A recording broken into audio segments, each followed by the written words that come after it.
Polestar 5, dual motor, performance version, and we are taking these two from here in sunny Spain back on British soil.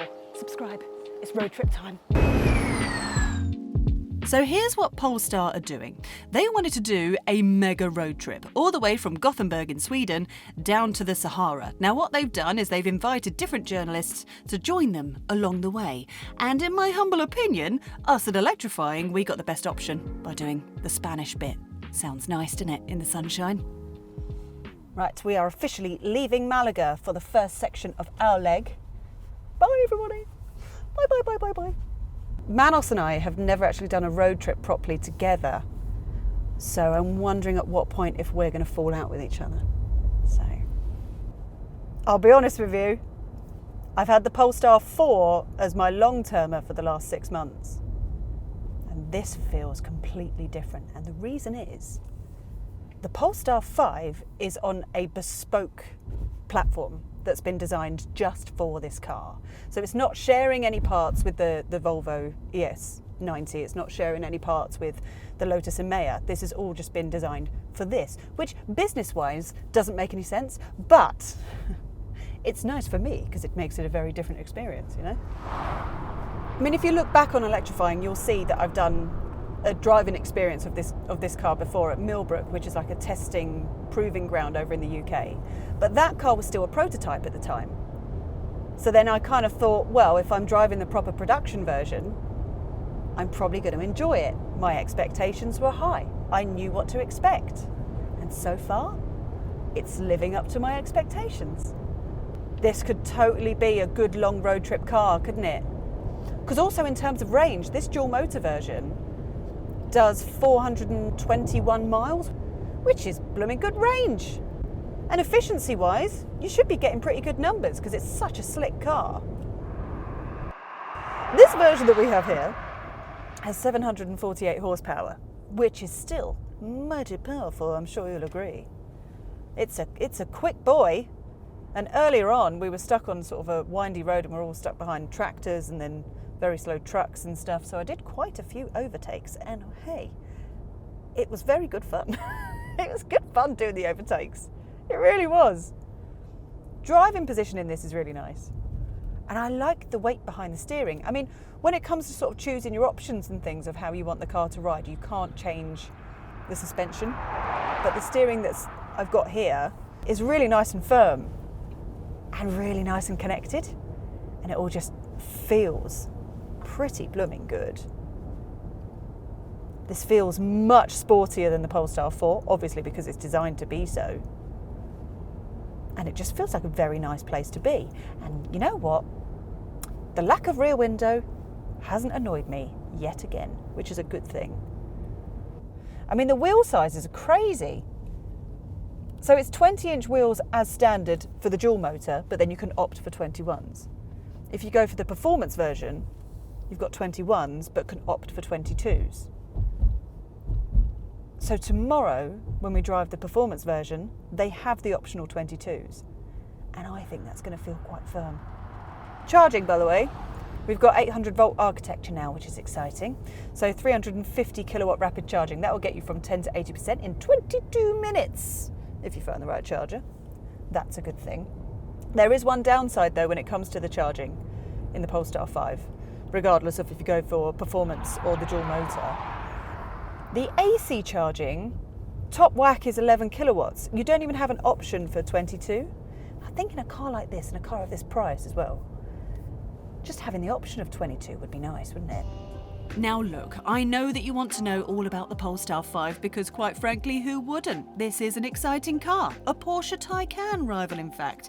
Almost 5.1 metres of bespoke, bonded aluminium goodness, 106 kilowatt hours of the very latest in battery tech and up to 884 horsepower. That's not bad, eh? Now I have actually done a full walk around video in a studio of this car. So if you want proper details of the design, etc., then go back and watch that video. But here are some highlights that I would like to show you. It's a very low slung, long car. So I mean, even though it's kind of designed for rapid driving, for having a bit of fun, it means it's got plenty of interior space, which I'll show you a little bit later on. I like The wheels. Now these are the 21s. These are the optional size that you can get on the dual motor version. But what I like is the kind of colour inserts that you've got here, because we've got the snow edition. So it's, you know, the whiter colour on the outside and then that edition on the inside as well. So it adds to the wheels. I like that Polestar add their information on the side of the car. It's like an old sort of prototype type thing, but they keep it on the design. I like the flush door handles. Obviously they're sticking up at the moment, but when you drive, they go flush, which is great. And then we come to the back. No rear window. Yeah, now you might think you're going to hate it, but actually I've spent 6 months driving the Polestar 4, which also doesn't have a rear window, and trust me, you get used to it. You weirdly do. And you end up just not being bothered about it. And the rear end, I think, looks quite nice. Right, we actually have a road trip to get on with. Oh, I want to be a passenger princess, actually. Manos, drive.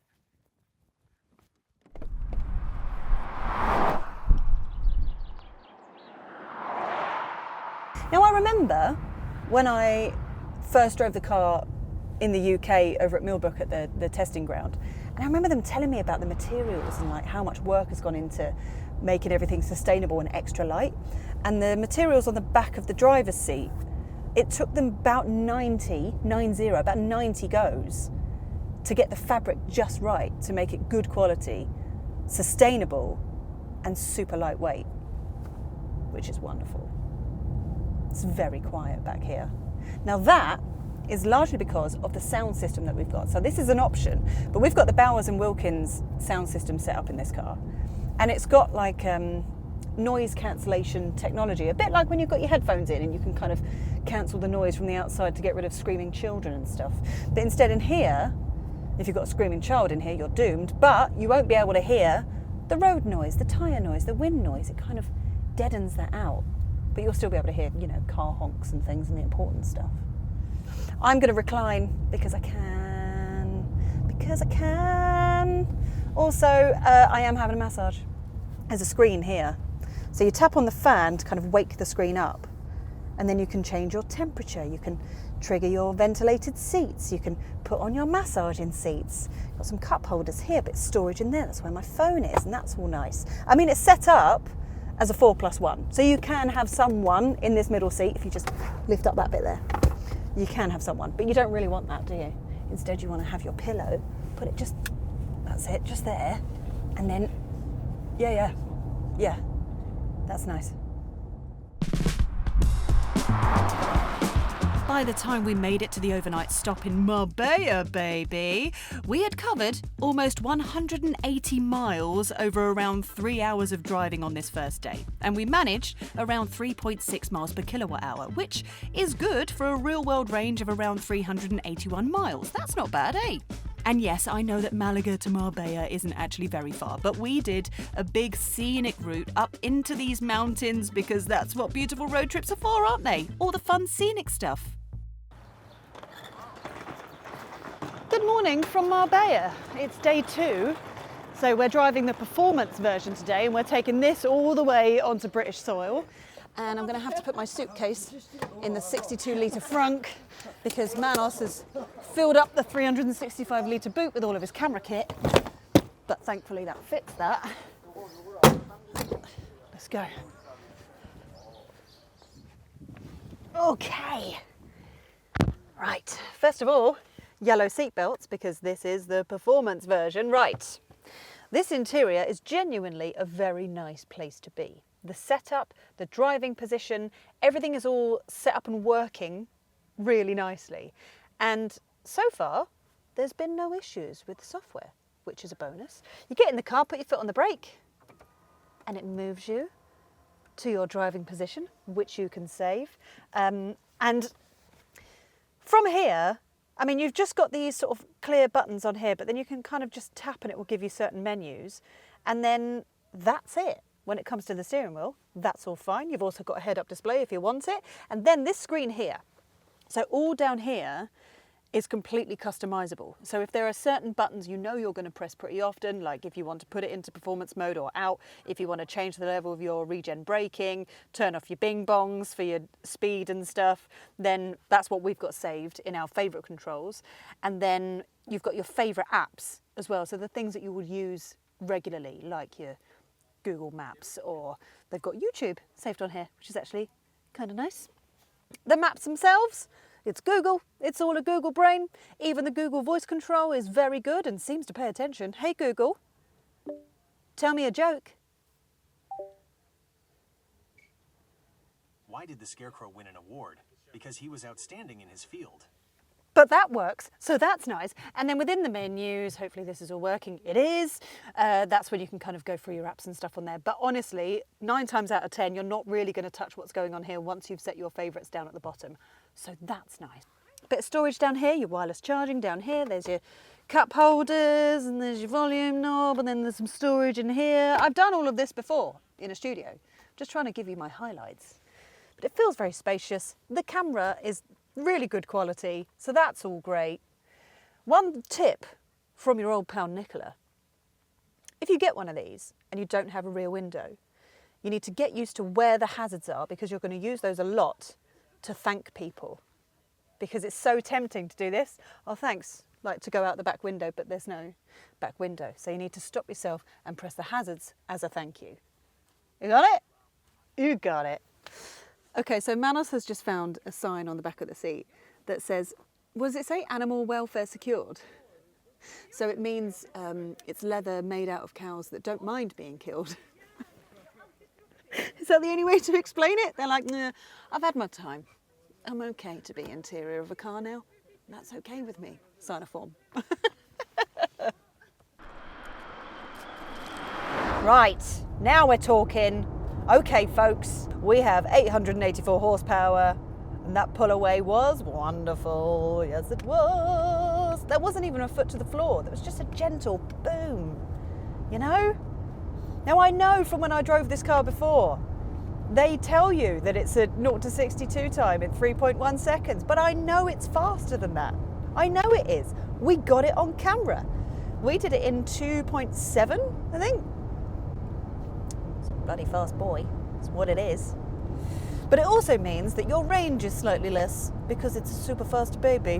What I like about Polestar is when you charge the car to 100%, it will tell you your range, and it's honest. It's honest.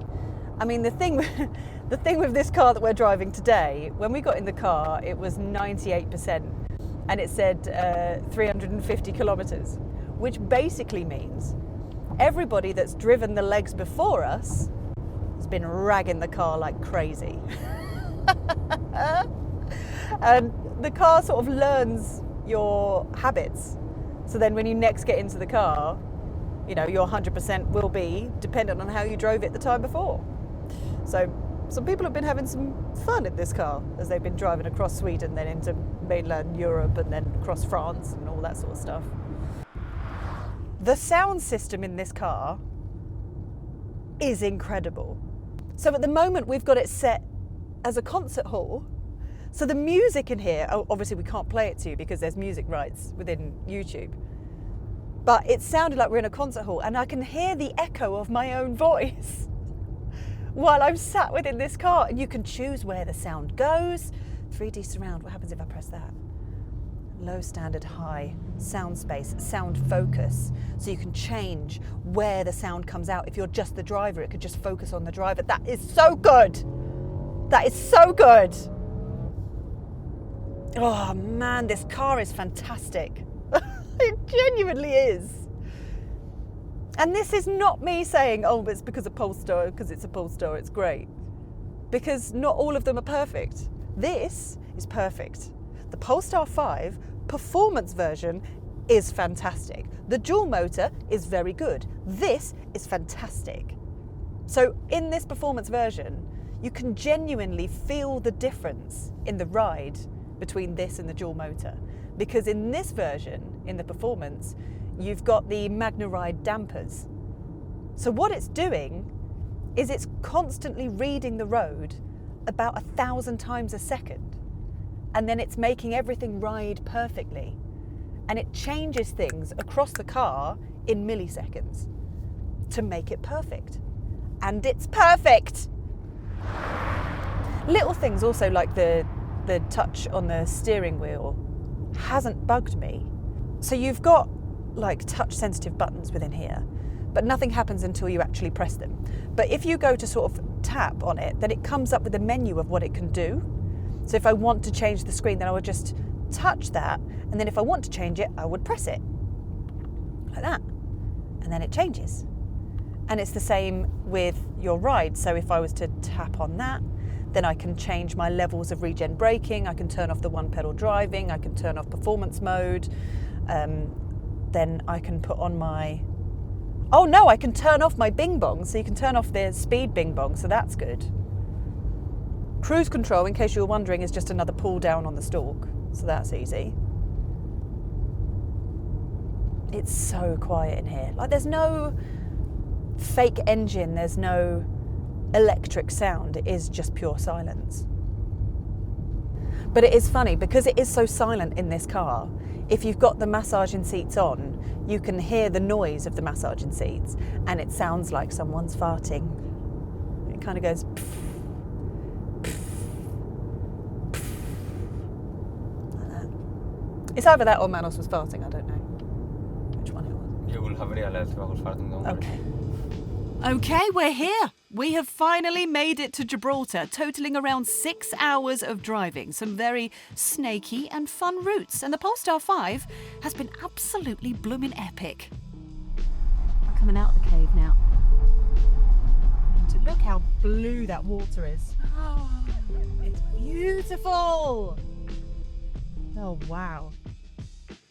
By the way, we know that you're not all looking for a brand new car, so if you are looking for something used, pop yourself on electrifying.com. There is a QR code on the screen right now, so you can scroll while you carry on watching my wonderful road trip, you lucky things.